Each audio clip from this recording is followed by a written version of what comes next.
Caring about the innocent is an often overlooked emotion among humans. Most people will look at the vulnerable and act as human shields to protect them from danger. It is akin to the way we often support the underdog in stories and in sport. The weak overcoming the strong against all odds is popular because it is a tale told from the perspective of the populace. It is as it has always been: the people, the plebs, the serfs, the farmers, the workers, the poor, fighting for their rights, their share, their survival against the exploitative system and the elites that ensure the cycle is conserved. This same fight is repeated everywhere around the globe in a million different battles, with seemingly different protagonists, yet the stakes and the roles are usually comparable. So it is with this podcast. Jon and the Aghmoog Collective, artists, activists, normal people, standing shoulder to shoulder with other normal people because they have chosen to try to defend the vulnerable and those under threat. People have become numb to the call to fight injustice.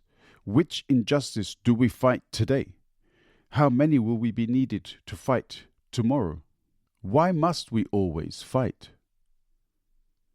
Well, let's put it the other way. Why must oppressors always oppress? Well, the easy answer is they don't have to, as they have created a system that oppresses on their behalf. We don't have that luxury. There is nobody to do it for us. So we must raise the call and make the stand. There are Armenians on the border with Azerbaijan, in their own Armenian land. Not that legitimate land ownership is a concern for the regime of Aliyev. These people are being shot at sporadically by Azeri forces, and yet the deceitful Azeri government stands in forums and international congresses and claims to be a victim. You would have thought they'd at least have the courage to declare their intentions, but they don't.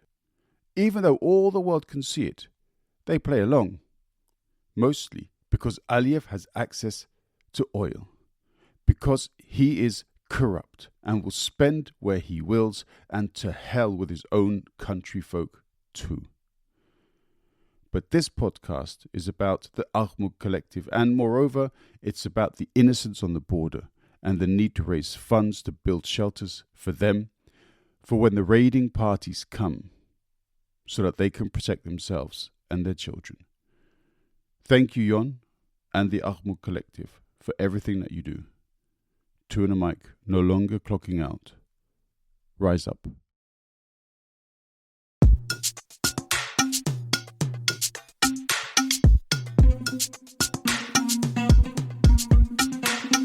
Dung weche pek kod welo mabiro e Twoandamic.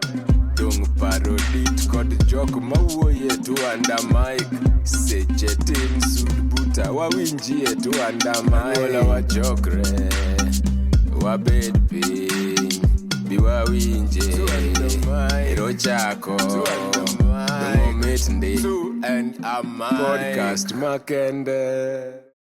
I'm joined by Jon from Montreal. Jon, how are you doing? I'm good. How are you? Yeah, I'm good. Thank you very much. We are part of this Free Armenian Hostages group, where there are lots of different activities with lots and lots of different organizations involved. And that's where we met. And your organization or your group is called the Aghmoog Collective. Do you want to talk a little bit about the Aghmoog Collective? Sure, yeah. Thanks for inviting me today. The Aghmoog was, we started our movement quite spontaneously after September 19, 2023. We started meeting up just local Armenian diaspora and friends here in Montreal, protesting in front of human rights organizations that were silent, in front of embassies, in front of campuses, and the movement started from basically from that. And we started incorporating artistic actions, incorporating cross-movement solidarity projects with different human rights organizations, And we started building this platform and creating these videos as well, and online campaigns and petitions. And we eventually decided to just give it a name and become officially a collective. Aghmoog, meaning clamor, making noise. This is what we're here for. Yeah. Yeah, it's great, and we all talked before, and also we will go into a bit more about your background. But you mentioned that there were a lot of artists among the group, people from many different generations, different backgrounds. Okay, obviously there is an Armenian element to it. There's a political human rights element to it. But how did you manage to bring all of these different artists together? As in, how many has Montreal become something of a hub for Armenian artists? Oh, that's a good question. I'm not very sure, actually. I know there is quite a big diaspora here, more in Toronto, even bigger. But there are quite a few Armenians here. And there's a few organizations, cultural organization, AGBU and others. But specifically, like an artistic movement, Armenian artistic movement here, there's none other than that. And I think we've gathered together just, from knowing each other from different circles, and knowing that we're artists, and also a little bit having a different perspective on Armenia and our relation to Armenia. I felt like it's almost like we're a bit of the outsiders of all these communities, and found a common factor, like the arts, but also just our relation to Armenia. And some of us being from Artsakh, also living here, some of us from Western Armenia, and some of us, like myself, from Jerusalem. So yeah, it's really the arts that brought us together, but also I think our shared concerns and activism that connected us. I've done a few podcasts with a Kenyan artist as well, and he's always maintained that all good art is political. Are you of the same perspective?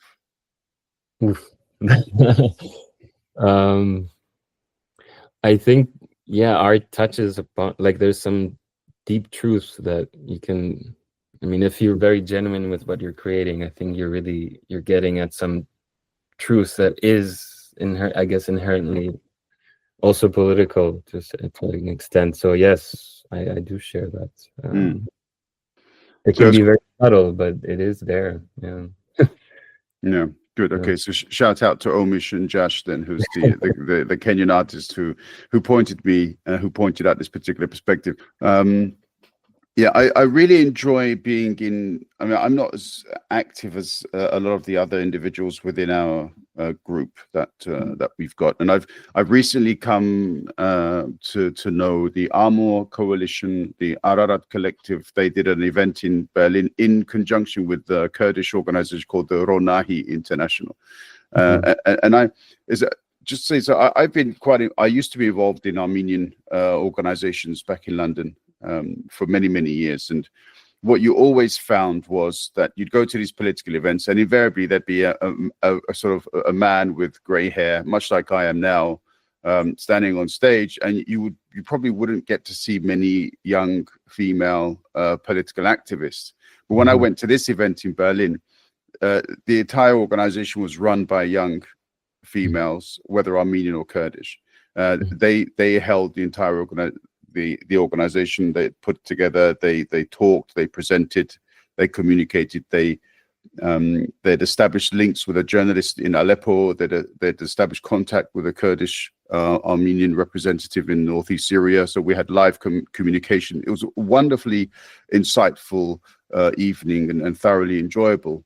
And then to come across the Aghmoog Collective. So I'm somebody who had really lost faith in Armenian politics, and looking at what's happening in Armenia at the moment, that kind of reinforces that view. But Aghmoog, Armor, Ararat, the Armenian side of things, they really give me a bit of hope, because I can see people doing things for the purpose of a certain goal, which is a sort of a politically unifying goal for the Armenians, and not just for the power of being able to stand on a stage in front of other people and say, "Look how good I am." I have to say, I love that about these groups, and also speaking with you and the passion with which you communicate. I find it fantastic. So well done to you. Thank you so much. Yeah.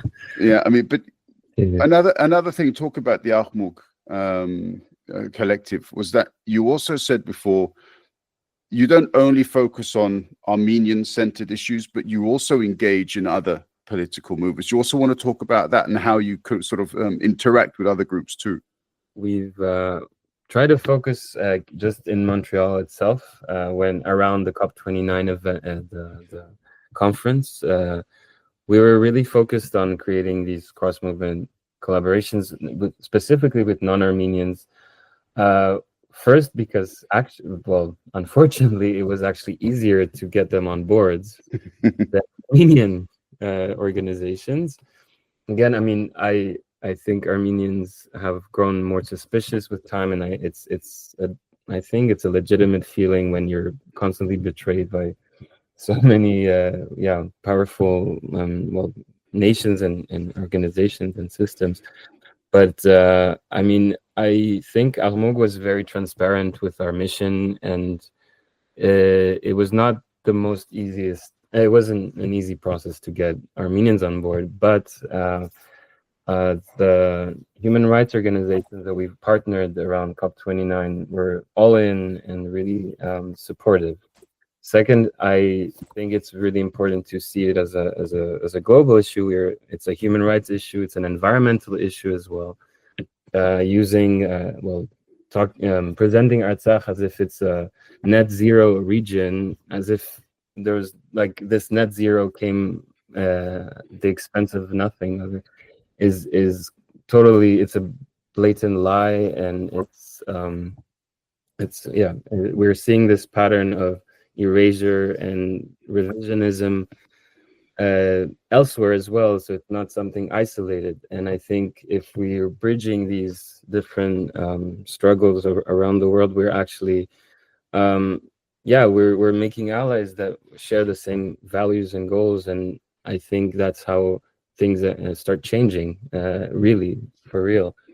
And it's not, that's basically what I value personally very much, and it was quite successful. We had a lot of people at our COP29 protests. It was actually one of the biggest just on that day. We brought our huge tarp with the word genocide painted in green, like greenwashing, symbolizing the greenwashing that Azerbaijan is doing. There was a lot of people and speeches, and especially like non-Armenians showing up and asking a lot of questions and signing our petitions, and so it did do some Aghmoog. It's made some noise. So yeah, it's great to see. And I remember looking at the video and thinking to myself, okay, that is cool. But that's the benefit of having young artistic people who just want to communicate in their own way. And I also remember when I was younger, in my 20s, and we came up with some great ideas and we presented them to the older supposed leaders, and it's, oh yeah, great idea, but no, you can't do it. And 1 minute you just said it's a great idea. Yeah, but no, it's not good. Okay, oh God, I had I mean, how are you supposed to motivate sort of youthful political innovation and interaction whenever somebody came up with a good idea, the immediate response was yeah, but no. So I love the fact that you guys are completely independent. You do your own thing, and to hell with okay, yeah, other political organizations, all right, fine, they've done this, they've done that, but unfortunately, if they want to behave like has-beens, then fair enough, that's your column, you can stay there. But we actually want to do stuff, and yeah, completely support that. Just to point, like to make to clarify, we are still very open to them too. We're inviting them for every action we're doing. We're asking them to help us also during the events. I won't say it's very successful, but we are definitely inviting them, and sometimes they do show up. So Cool. I won't. Cool. But yeah, the main point is that it is much easier to engage with non-Armenian human rights organizations and environmental organizations like Last Generation Canada. Cool. Very good. Yeah. And it's fair. It's very fair that you make this point. So that particular observation was my personal observation. So if you are a traditional political Armenian party in Montreal and you get an invitation from Aghmoog, do not relate back to this podcast if you want to say, no, that's all my fault. These guys are really nice and they're being very open with you. So this particular campaign that you've got running, which we're going to put a link obviously in the podcast notes, and it's a very specific campaign. Do you want to introduce that as well? Sure. Maybe I'll give a bit of context. I visited Armenia, unfortunately, for the first time only this year. And I was, of course, I landed in Yerevan.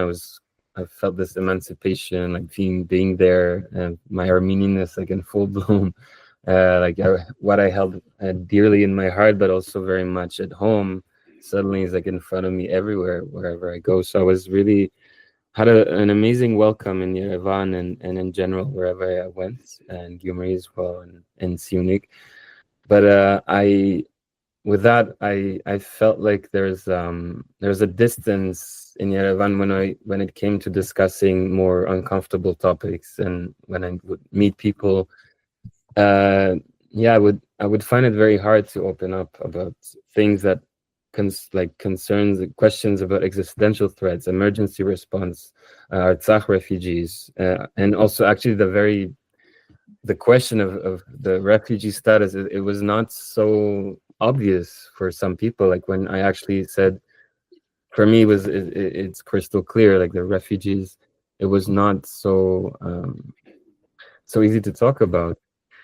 Obviously, also the Armenian hostages was not necessarily very easy to bring up. So I was naturally drawn to meet Artsakhi refugees, also because I have my own Artsakh ancestry.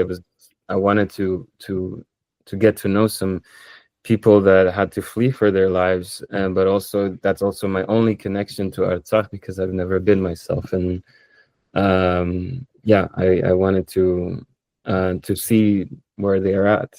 But yeah, eventually I met a few people. I went to see some communities, and also there's a restaurant in Yerevan of Artsakhi refugees that opened recently. I got to meet a lot of people, and a man told me from Stepanakert, and he was telling me how, with like teary eyes, how Yerevan is next and people don't get it.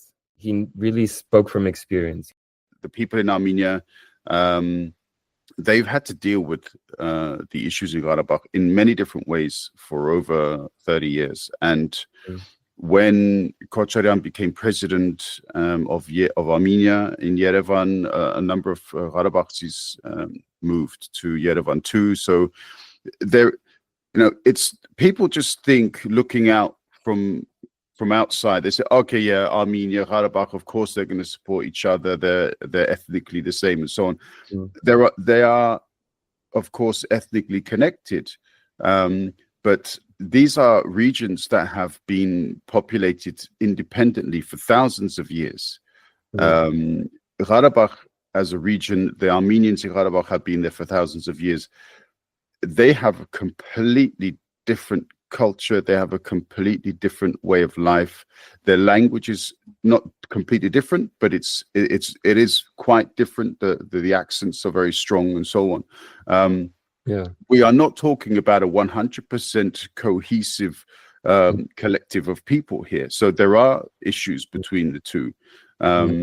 So it's kind of difficult for people to understand that from an external perspective. But it's not simply, okay, they come to Yerevan and everything's cool. No, that's not how it is. Not at all. So that was, I think, my the slap in the face. I mean, I was not expecting to see how it, like, what for me seemed so crystal clear. Like there are refugees from Artsakh. We need to welcome with open arms and hearts. It wasn't really the case. It was very it was a bit upsetting. But the story of this man that from Stepanakert, who shared actually how he escaped and how he had to run for his life with the very same car that he was driving me. Actually, we're making jokes about like how this car is like this holy car, and but it was a very, very heartbreaking to hear the journey, and he was saying it all with his. You could see that he knows that what's ahead and what's coming is probably very similar in with regards to Armenia and Yerevan. That's why he said. And actually, I came to Armenia in haste. I mean, why did I decide to come in the middle of the winter?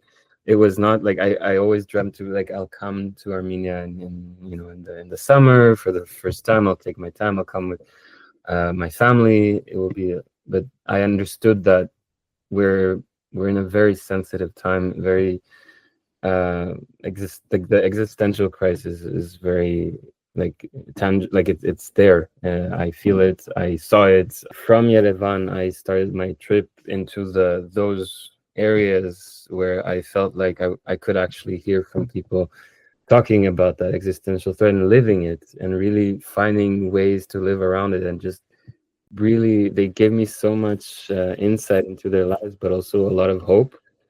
And this is also partly why I feel so much motivation to lead this initiative, because I know who I'm doing it for. And so once I left Yerevan, I said I'm gonna go to Syunik because I know that's the region, unfortunately, that is most threatened to be invaded first. I wanted to be close to Artsakh also. I wanted to go to the Bredzor, like the so-called Lachin corridor, and see it with my own eyes and feel the place, because that's the closest I'll get.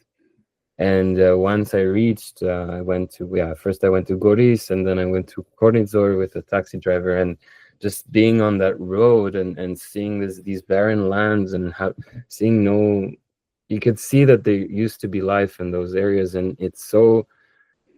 There's this bizarre silence and very, the silence before a big storm. Like it didn't feel like a silence of peace, we really reached quite far and very close to the border. Well, the border, but it's not really a border. You could see the bridge and where the Azeris are standing, and feeling that silence and having these flashbacks of all these things that I've seen through my screen, of seeing those refugees on Artsakh refugees on that road leading to Armenia, and seeing it now completely empty. It left quite a strong impact.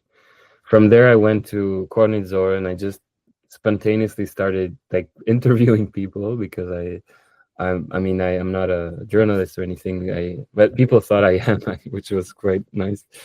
But I spontaneously, I had a recorder, I had my phone, so I just started recording people. People were quite open and told me very painful things about how they respond to emergency situation. And when I asked what do people do when they have to hide in case of bombing, when people told me that they have to run to the caves, the medieval caves that were there, like that really, like that broke my heart. I mean, it's very obvious that Azerbaijan is equipping itself with the most sophisticated modern weapons right now, and it's not going to be enough to hide in a cave. So I immediately asked myself, I mean, is the government building any shelters? Is there anyone on the ground? Is there any organizations that doing something about it, preparing the civilians? Of course, there's VOMA, which is equipping people with like the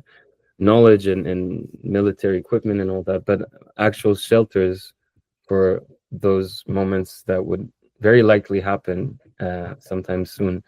Where do people go? And people don't have the means to just flee to Yerevan at any moment. It's very exposed. You have Azeri military positions within Armenia's internationally recognized sovereign territory. They're surrounded by Azeri troops. It's definitely not obvious. I actually contacted people in our group, in the Free Armenian Hostage non-partisan group, and I've received a few responses, and people told me about Sahman, It's an NGO that builds protection initiatives at the border, really committed to border communities. And I reached out after I left this area. I mean, I was definitely affected by my experience and my interviews and just my connection, because I've met quite a few people, and I went more than once to Kornzor and Khenzoresk and all this area.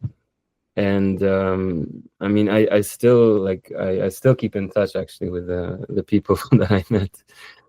But I really felt a duty that I cannot just remain silent about. Like I was disappointed by the lack of preparedness, and I understood that the Armenian government is not preparing to build any shelters either. They're promoting now this so-called peace agreement deal, which is obviously a capitulation, and Azerbaijan is not preparing to sign it anyway, because Armenia will not vote for a constitutional change, which is a mandatory step, and to be able to change it, right? It's not a... Anyway, I understood that I need to do something, and I cannot just let it be. I contacted Sahman. We've met, I mean, on video. We spoke for quite a while about the situation at the border, and how basically how civil society is the only solution right now to ensure protection to those communities, because no one else will. And that was very clear to me. Like just by seeing it, and also the conversation I had with the Sahman director, no, sorry, that's not the term. Representative, should we say? Yeah. So I offered that I first obviously discussed with my collective Aghmoog about making this creating this fundraiser campaign to build 2 large civilian bunkers, so people can, in case of emergency, they will know where to hide. It's not obviously not a place where people can stay forever, but it definitely responds to like an immediate, if there's an attack, they know where to hide immediately, and that's definitely the first response. Our team was all in. I presented the project. They were all up for it. I spoke with the Sahman representative, and we've launched a campaign to build these 2 large bunkers in different areas. We're trying to keep it.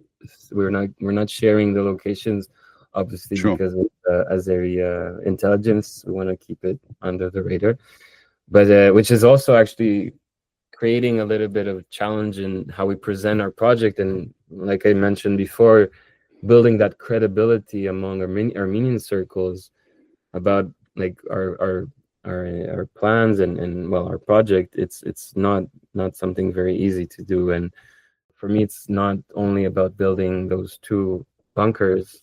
It goes beyond it. It's really a message that we're not abandoning anyone. We're not putting, like, especially our brave people at the border that are they're not giving up on their land, and that's what we should all be doing. I mean, for me, that's the message. We're not leaving them behind. We're standing with them, and hopefully other organizations would follow suit and build more bunkers, and maybe just raise awareness of the existential threats that we're dealing with. Azerbaijan is very open, they're very clear with their vision, so it's not like it's not a secret. No, they definitely have imperialistic intentions towards the territory of Armenia, which is an extension of obviously Turkey's policies in the past under the Ottoman Empire and beyond. So this is nothing new, unfortunately, that Armenians have had to deal with.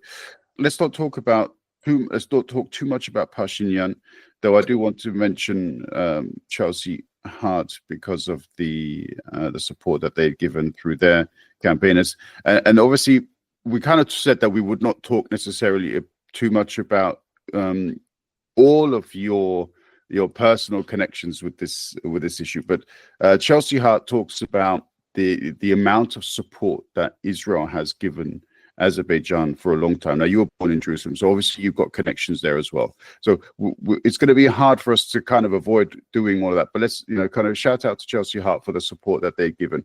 But they refer to the Armenian president as Shitface. And I thought that was particularly amusing. The truth is, you shouldn't have to do this, because the truth is the Armenian government should have secured its own borders. The Armenian government should be making sure that there are no realistic territorial claims that any other country should aspire to. However, as the negotiations have gone on, from years and years ago, when Pashinyan gradually just gave up more and more land, signed away Karabakh's or Artsak's territory without even having a legal right to do so, because he wasn't a representative of the people of Artsakh anyway. So all of these things that Pashinyan has done, these backward steps, and as you say, there is an existential threat to those areas.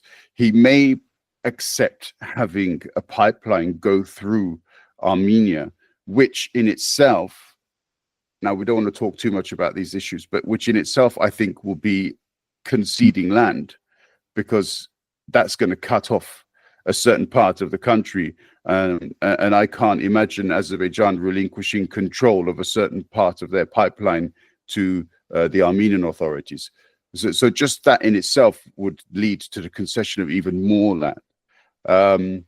But yeah, I mean, how is it that you got celestial characters like Chelsea Hart involved, and yeah, how important is it, do you think, that the Armenian community try to re-engage in this issue? Because as you say, the support there hasn't been quite as much as you'd like it to have been. What do you think it's going to take for them to jump back onto this wagon? It's a very good and tough question. Like I said, I think people have grown tired and discouraged by the leadership, and also by figures that proposed an alternative but actually ended up being just talking and then not actually proposing alternatives. And that's something I've encountered a lot in Armenia. People had so many opinions about what should be done and who should be in charge, but I don't see it in action. And I mean, that's also partly why I initiated this project, because it's a no-brainer. I mean, who doesn't want to protect Armenian civilians at the border? Particularly Armenians should be all for it. It's not a debate for me. But this project is very obviously there to protect Armenian civilians, and there's no other agenda behind it. And it's definitely a response to, like you said, to a very obvious action that the government should be taking and is not. But I think that this belief went beyond the leadership. I feel like any initiative that proposes an actual tangible solution is first met with some resistance. And I've had that so many times. I had to present this project quite a few times and meet with some important figures that I thought I would expect. I was hoping to get their support and sharing within their platforms, expanding our reach, because we're a small collective. We're about 8 people. It's not Aghmoog we're definitely making noise, but we need allies to make real change and ensure protection to our border communities. I think growing up in Jerusalem equipped me with that sensitivity to see people beyond the way systems are trying to categorize them. And that's what I'm actually doing as a job. I work as a social intervention worker with people with mental health challenges at a therapeutic day center, and I work also with asylum seekers. So it's something that is deeply it's important for me also beyond the Armenian cause. It's very tied to it, but I do see it as an issue that is all over the world. So I mean, I've just built connections with time. I don't know how to, but I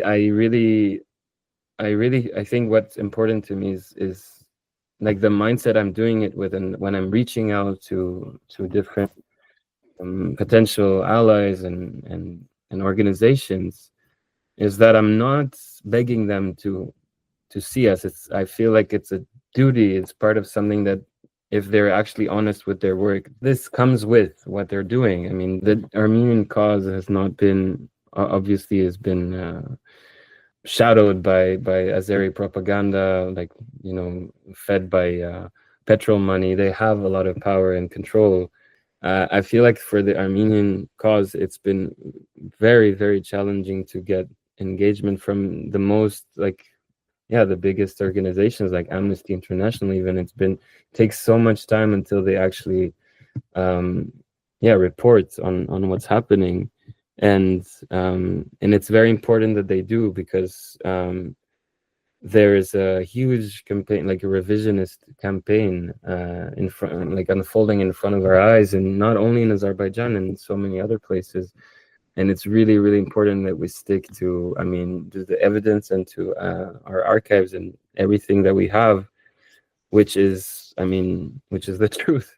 We actually do have footage of homes being attacked in Armenia right now, and we do need to make some noise and to fight for our very fundamental rights and dignity, and something that the government is definitely not doing. And I understand that they're walking on eggshells, but that doesn't excuse the complete, like, neglect of these communities and what they're actually facing right now. I've seen a statement it took like maybe 2 weeks or more for the Armenian Defense Ministry to release a statement of actually the communities at the border are actually being shot at. It's unbelievable to me. Like, yeah, I mean, okay, a government shouldn't be stepping on eggshells when it comes to protecting their people and protecting their the integrity of their land. But unfortunately, this particular government behaves the way it behaves, and there are many reasons, perhaps which I'm not aware of. Other people know better than I do. But maybe we could talk about that at another time.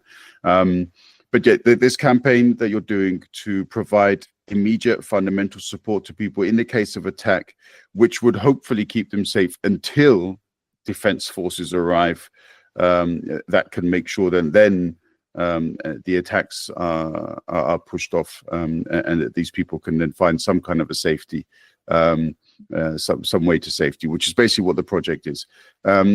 We will share a link to the fundraising campaign in the podcast notes. What kind of, if you just want to quickly kind of tell us, what kind of fundraising initiative is it? We've shared the online campaign end of February, calling on all our allies and journalists and just people that care, that we know through like the Free Armenian Hostage group, or other collectives like Armor and other ones that have been actually very supportive and helpful in sharing the campaign. And we've reached out to different organizations, including the ones that we've mentioned before, like the AGBU and others. Again, it wasn't met necessarily with a lot of support, but I think we don't have the luxury of, standing alone and just presenting this project and expect people to come towards us and supporting. So the campaign went, like, there were different avenues that we had to take simultaneously to make it seen and promote it. So first off, obviously the online campaign is very important. We've shared it on so many platforms, but also we're organizing different events in Montreal. There's a film screening it's on the Genocide Commemoration Day on April 24. And we're also organizing a panel discussion with genocide experts and people from Artsakh that actually will live in Montreal and that will actually talk and share their experience. I think that's a way of raising awareness and raising funds. And we're probably going to plan a few more in May. That time is of essence. We don't have a lot of time before a very, very likely escalation, and so we're trying to raise awareness as much as we can right now, because we know that we want to take preventive measures and not only respond when the the events are actually happen, when the escalation actually gets to a more serious level. And this project is really about that. We want to take preventive measures. We want to signal to the world and also to our compatriots at the border that we're not leaving them behind. Whether there is going to be a war or not, they deserve protection, and the agenda of the Azeris is crystal clear. I don't want to put anyone at risk, so this is really about that. And yeah, I'm very motivated to make it work. Cool. Okay. And I'm sure you'll be able to furnish me with some of the social media accounts people can follow, and also there'll be a link where people can make financial donations to support this initiative as well. Jon, I wish you all the best. Aghmoog Collective, please give them all my love and my respect. I have a feeling you and I will talk again, not just about this, but I think also about a number of different issues. Thank you very much for taking time out from your Saturday afternoon to talk with me. And yeah, we'll speak soon. No, thank you very much for the opportunity and for providing this space to talk. And I'm very happy to meet you. Thank you.